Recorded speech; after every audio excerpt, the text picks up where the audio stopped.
Guys, today we are making ourselves some prison hooch or wine. My cat's down there squawking because he's excited too. We're using, well, we're doing two batches. Hence why I got two little 1 gallon fermenters. For the first batch, we are using nothing but grocery store ingredients to include the baker's yeast. For the second batch, it's a bit of a lie, we're also going to put yeast nutrient into it, and I'll explain that. For the second batch, we're going to use some nice champagne yeast, EC 1118. Okay? So this is kind of like your run-of-the-mill prison dude, and this is kind of like a guy showing up at a fancy ball in a tuxedo. So we're going to do that. Everything else, grocery store, including the baker's yeast. Everybody on the internet is talking, well, not everybody, but lots of people talking about how you can make pretty good alcohol with nothing but grocery store ingredients. We're going to find out. We're going to put this to the test. We are going to do a second video when these are done fermenting in about 2 to 3 weeks, wherein I do a blind taste test. I'm going to get some people involved, and I'm going to give them a blind taste test to tell me, we'll get them to go through a few things: aroma, appearance, smell, taste. Would they drink it again? Do they like it? We'll compare them. So subscribe so that you can get that update when I get it out there. Okay, first of all, cheers, guys. You ever been to Dick's restaurant? My 17-year-old daughter took me there in Florida at John's Pass back in March break. Quite the experience. Not something I'd recommend taking your 17-year-old daughter to. Nice beer pint though. Okay, guys, so let's get at it. I'll run through what I got. This is, I'll bring it over. This is 100% juice blend, okay? So I could not find just grape juice at my grocery store, if you can imagine. So this is a blend. It says Concord grape and cranberry. It also actually has apple juice in it too.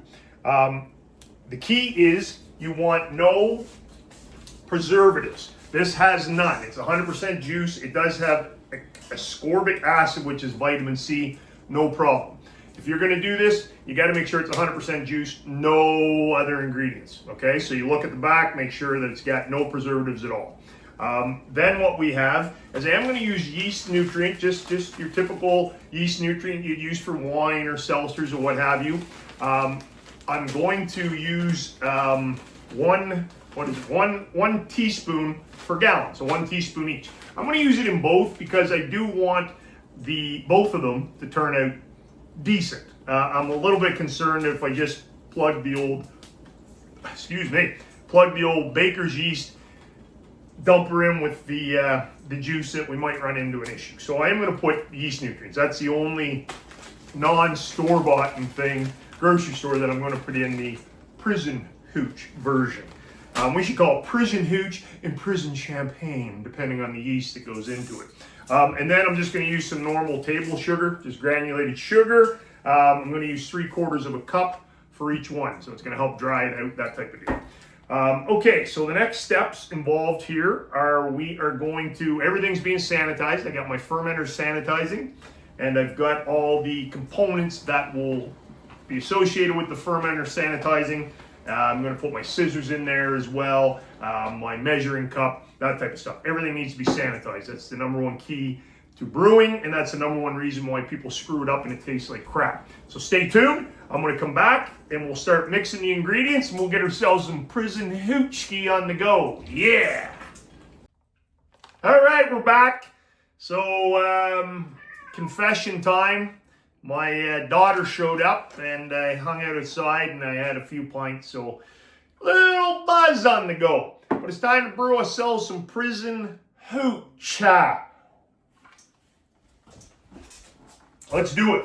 Let's get at this. Okay, so what we're gonna do is we're gonna fill up this rim right here. But what I'm gonna do first is we're gonna add half. And then I'm going to mix the ingredients because you got to shake and swirl and all that crap. So there we go. And there's no instructions here, but I'm sure if you're in prison, there's no instructions either. So it's kind of just winger. We got some fermentable, tasty stuff. We got some yeast nutrient to help, and we got some sugar to definitely help with the fermentation. Hopefully I got those spigots turned off. We're going to get that in there. We'll let her oxygenate. Why not? That's good for it at this point. All right, so let's treat them both equally the same.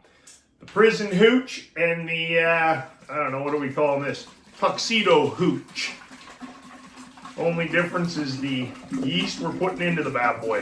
This should be a really interesting experience and experiment. Okay, what do I want to do? We're going to put 3/4 of a cup. Where did my scissors go? They fell in. Everything into the sanitizer, guys. That's whether you're making prison hooch or the finest champagne, everything needs to be sanitized. Didn't need the scissors for that, so that's good news. Put those there. We'll need them for the yeast though. So 3/4 of a cup of sugar. So this is 1 gallon batch. These are, I'm in Canada, so we do liters, 1.89 liters. So I'm just going to, like I say, by the end of it, I'm going to take it right up to the rim. So not to the rim, but there's like where it starts to bow back in. I'm going to leave a little space in case this thing just blows up and we get a big mess. 3/4 of a cup of just normal table sugar. That's what we're doing. Don't make a mess here. Gotta save can't use all the sugar from the prison kitchen.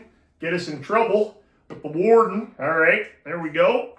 That's in there. It's pretty easy to make, I'll tell you that. Probably tastes like shite, but whatever. It's gonna be interesting. We'll drink her, no doubt about that. She'll get consumed. Be really interesting. It tastes pretty good. Okay, and then the yeast no, I'm not going to do that. What I'm going to do now is I'm going to put the covers on because I want to take a hydrometer reading. What am I doing here? Yeah, what I want to do. I'm not going to take a hydrometer reading yet. Too many beers into me here now, boys. I'm going to shake that up. I want to dissolve that sugar without spilling it all over the place, which I'm probably going to do. It doesn't look like it's getting dissolved very well. Let's put the bung in there. We're going to put a bung in there. I'm going to put my finger over this, and we're going to shake it. So I get the bung in there. Now I can give her a good swirl. That's what we got to do. So we want to dissolve all the sugar before you take your hydrometer reading, okay? Because the sugar will absolutely affect the gravity. So I want to get a good gravity reading here. Shake this all up. We'll let that sit. We'll put the bung on the other one. Some star sand in there. Again, star sand, you don't got to worry about it. Don't fear the foam. It can get into your beverage. It won't hurt you a bit. And apparently, it's good for the yeast.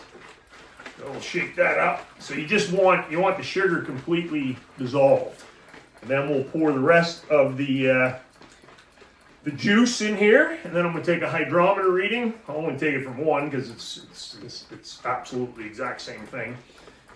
That'll give us a good base starting point. Looks pretty damn dissolved to me. Drop those back into the old star sand. Okay. All right. Stay on track here.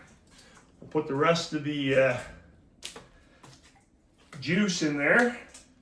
Get the sugar out of the way so you guys can see the live action as it's happening. I go up to about there, I think, which is pretty close to both jugs. I'm gonna leave that there though. I want some head space. All right.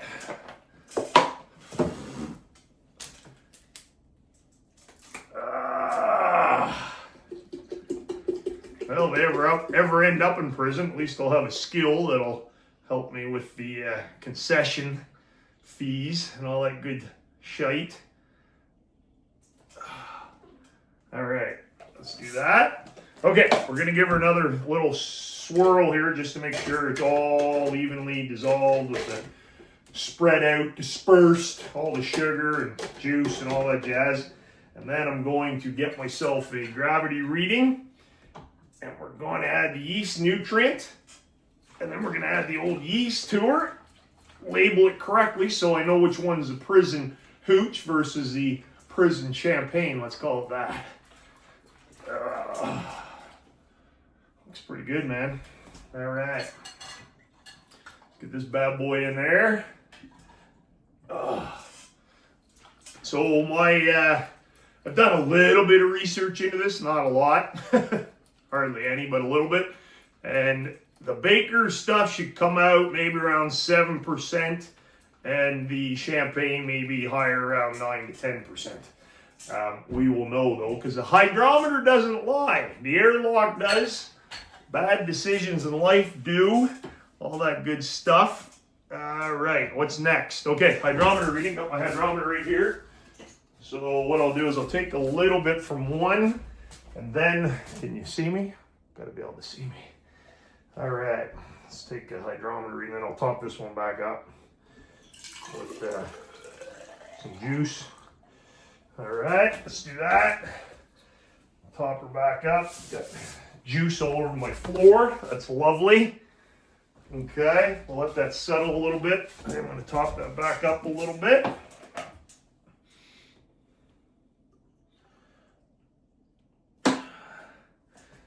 They're pretty dang even. Pretty dang even. Which one's going to be the prison hooch and which one's going to be the prison champagne? Okay, we're floating in there nicely, so we'll let the air dissipate. I'll come back and tell you what that is, so you don't got to wait for me to swirl it around, all that jazz. But what we're going to do here now, one teaspoon of yeast nutrient going in. I'll swirl it around again. I wanted to take the gravity reading before I put the nutrient in, just because I'm anal. I have concerns in my head that some of the nutrient will go out through the spigot and probably wouldn't have made any dang difference at all. But let's go ahead. This is quite chunky. I think these guys had it. This brew shop probably had it at their place for quite a while. I don't want the chunky stuff. And I'm not worried about it. I'm just, whatever. It's not a level teaspoon. Let's get another one for this bad boy. Same idea, pretty similar in amount. In we go. We'll give her another little swirl. Get that all dissolved up. Hopefully I've left enough space for this to go a little ape shit on me without causing a massive overflow or anything. Nutrients swirled up. Let's do that. Nutrient swirled up. Okay. All right. Which one's the prison hooch and which one's the prison champagne? Let's go with the champagne first. So this is EC1118 Lalvin. There's nothing fancy about what I do here, guys. I don't know how to pronounce that. Lalvin. So one of you guys who are big yeast nerds will tell me. Okay, am I doing everything I need to here? Yep, I am. In goes the yeast. So that's this one here we got to remember is the prison champagne. This one here is, Fleishmann's, Fleischmann's, traditional active dry yeast for traditional baking. Traditional hooch making, 100%. Here we go. So this is 8 grams, and the champagne yeast was 5 grams, but we're putting her all in there. As long as it'll all come out. Yep.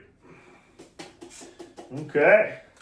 Now I'm going to get the air, I'm going to put the bung back in. I'll give it a slight swirl, just to kind of mix the yeast a little bit in there. This one here, yeah, don't let me mess this up. I'll have to go back in my video to confirm. But the first one was the champagne.